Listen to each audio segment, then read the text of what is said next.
Hi, third grade. It's Miss Barker from Syracuse Academy of Science and Citizenship. Sorry, I forgot to say that part. That's okay.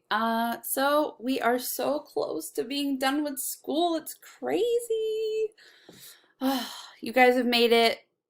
I'm so proud of all of you. You're doing an awesome job. Keep it up until the very end. And I hope you guys will have an amazing summer to just enjoy yourself and relax because you guys have worked really hard and we appreciate it. And we miss you guys and we hope to be with you soon. Okay? So why don't we just get started? We are starting lesson 24 today. And we are learning about graphing. So it looks like we are going to be, looks like we're using graphs with pictures. So you've practiced modeling and solving word problems before. So in this lesson, you're going to use that information from the graph and you're going to solve the word problems. Take a look at this problem. Ron kept track of his points scored by his teammates during a basketball game. He recorded his data in the picture shown below.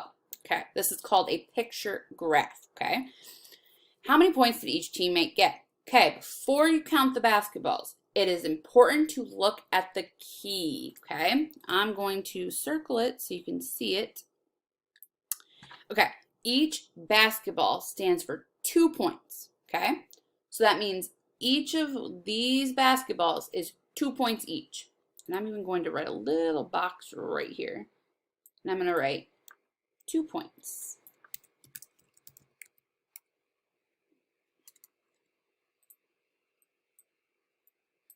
Okay, like that. So we can kind of see that it's 2 points, okay? All right.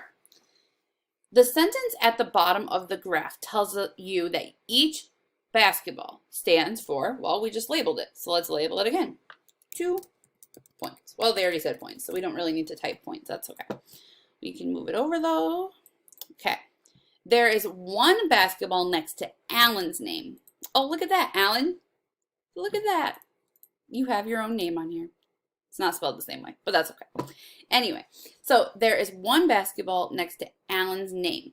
That means that Alan scored 2 points. There are 3 basketballs next to Kate's name. How many points did she score? Let's look. 2? Oh, can I count by ones? I could, or I could count by twos because it looks like each basketball is 2 points. So 2, 4, 6 points she scored. So we are going to put that in there. 2, oops, that's not what I meant. 6 points is what I meant. Okay, and they already have points on there, so we didn't have to write that, but that's okay.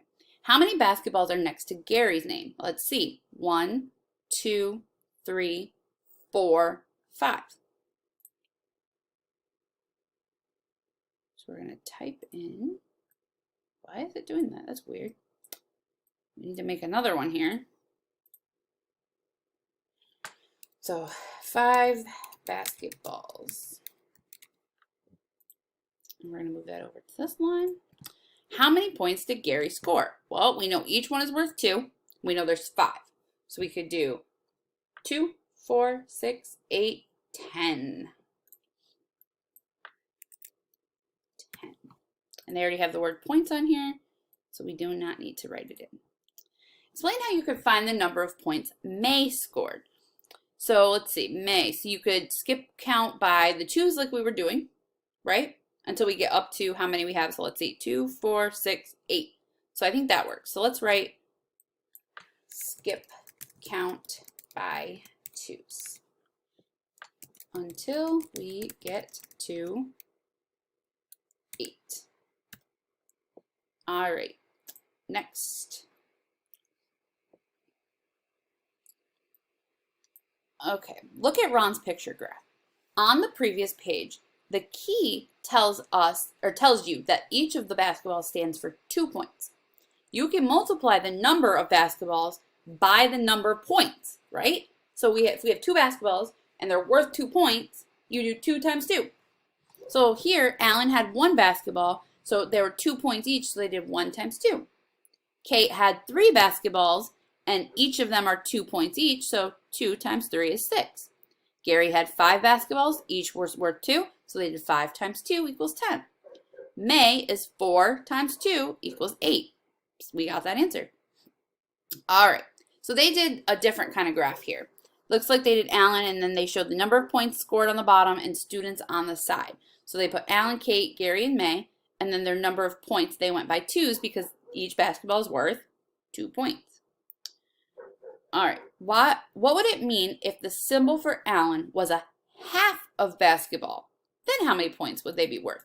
Well, if one basketball is worth 2 points, we know that 1/2 of a basketball would be worth 1 because 2 halves equal the 2. So we'll put half of a basketball is 1 point.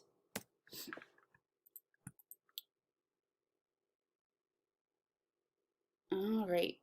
They said to explain, we kind of explained that in person, and we said that the half of basketball represents 1 because 2 halves equals 2 points. All right, read the problem below, then explore different ways. Let's look. Jamie asked students in his school to choose their favorite season. The picture graph shows how students answered. How many more students chose summer than chose winter as their favorite season? All right, looks like our smiley faces stand for 5. So Jamie asked, so let's see, how many more students chose summer than chose winter? Okay, so summer and winter. We're focusing on summer and winter. And I'm going to put little X's by it. Okay, so looks like if they each stand for 5, there's 5, 10, 15, 20, 25, 30 for summer. And there's 5, 10, 15, 20 for winter. So how could we figure out how much is in between that? And how much does summer have more than winter? Well, they kind of broke it apart here. So they broke it in to show you how many people chose each one. So in summer, we said there were 30. In winter, we said there were 20. So how many more does summer have than winter? Let's see. There's 5, 10. So 10 people. Okay, now we're moving on to the next part. They kind of showed you how you could skip count on a number line as well to show that. How will you solve the problem from the previous page? Well, what does the problem ask you to find? How many more, I'm going to put it capital so you know, students chose summer than winter as their favorite season? Boom, just like that. All right. Complete each key. Each smiley stands for, we said 5 students.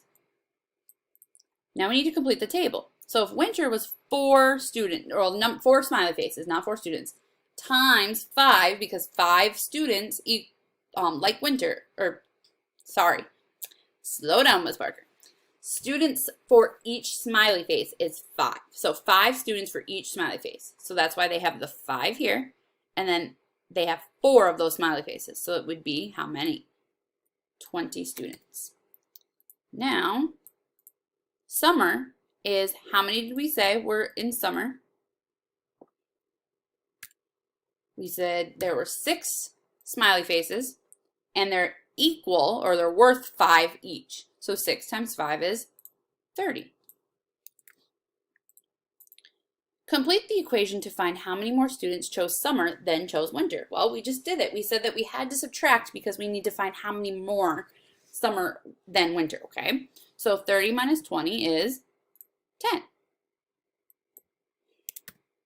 So 10 more students picked summer. So why would the key be very important when it comes to this? Because if you didn't know if the smiley face was worth 5 points, or 5 kids in this case, then you're only timesing it by 1 because there's only 1 smiley face. So if you have 4 smiley faces, you're just going to say, oh, it's worth 4 students.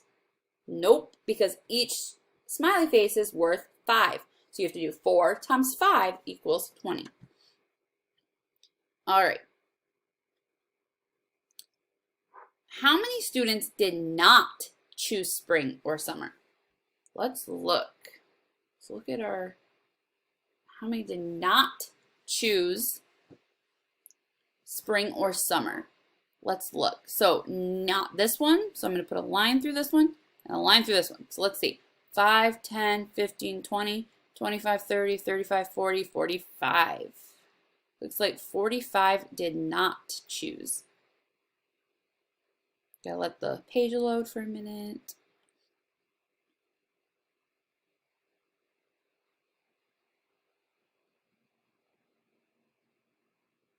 Taking a minute to load. It's okay. Okay, so how many students? Whoa, did not mean to do that. Okay, so we said 45. How many more students chose spring or fall than chose summer? Spring or fall over summer.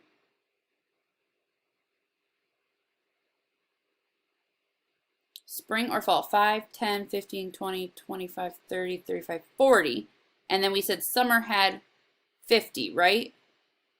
10, 15, 20, 25, 30, or 30, sorry, 30. And then we have 5, 10, 15, 20, 25, 30, 35, 40. So if summer only had 30 and spring and fall have 40, that's how many different? That would be 10. Okay, scroll back down so it loads. And our answer will be 10. All right. Let's move on to our next page. Okay, so now we're going to look at bar graphs. The graph shows the number of dollars each grade has raised to build a playground. Grade 3 and 4 both want to raise $300. How much more money must they raise? All right, well, let's look. So third grade, let's look. Third grade raised 80. Now find the top of the bar, excuse me, and follow the line at the top. Well, we just said 80. So this is the amount that was raised. This is the grade. So grade 3 raised 80. Then fourth grade, we want to look at raised 60. So what does each bar on the bar graph show? Well, it shows how much each class raised, because it shows the grade on the bottom and then it shows the amount on the side. Okay, now what do the numbers in the scale along the left side of the bar graph stand for? Well, I just said what they stand for. On the left side is the amount of money raised. What is the difference between one number on the scale and the next number? Ooh, let's look at the scale. 10, 20, 30, 40, 50, 60. Anyone see a pattern yet? We're counting by how many dollars? If you said 10, you are right. So I'm going to do a dollar symbol and write $10. Okay, look at grade 3 bar. How much money did grade 3 raise? Well, we don't really have to scroll back up because we already said how much they raised. We said 80.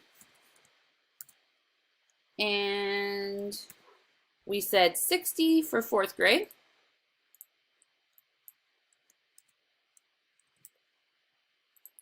And what operation do you use to find out how much money was raised?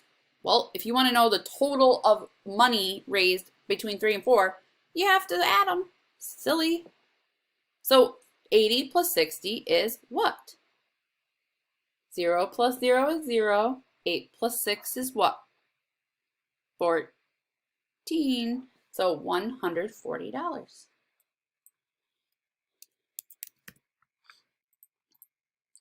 How much money did grade 3 and grade 4 raise all together? Oh, this was supposed to go down here. Silly Miss Barker.